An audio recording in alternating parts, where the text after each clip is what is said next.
अस्सलाम वालेकुम वीवर, कैसे हैं आप? उम्मीद है सब खैरियत से होंगे।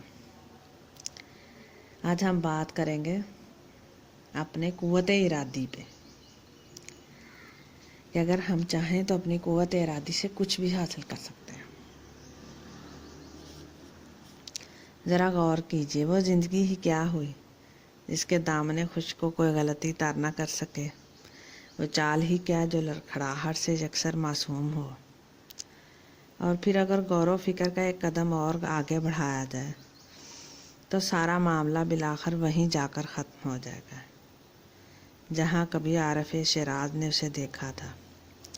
और अगर पूछिए कि फिर कामरानी अमल का मेयार क्या हुआ, अगर ये आलूदगियाँ राह में मुखल ना हों तो इसका जवाब भी वही है जो अरफा तरीक़ ने हमेशा दिया है, यानी तर्क व इख्तियार दोनों का नक्श अमल इस तरह एक साथ बिठाइए कि आलूदगियाँ दामन ना तर करें मगर दामन पकड़ ना सकें। इस राह में कांटों का दामन से उलझना मुखल नहीं होता, दामन गिर होना मुखल होता है।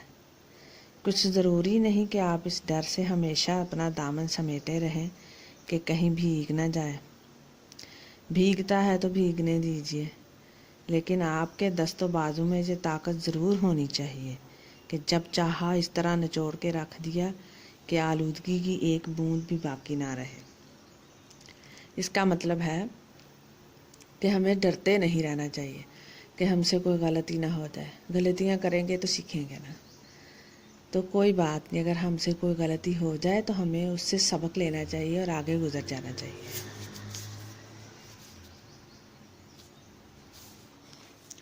तो ये थी वीवर आज की बात। उम्मीद है आपको बहुत अच्छी लगी होगी, मुझे भी ये बहुत पसंद आई थी। तो मेरे चैनल को सब्सक्राइब कीजिए।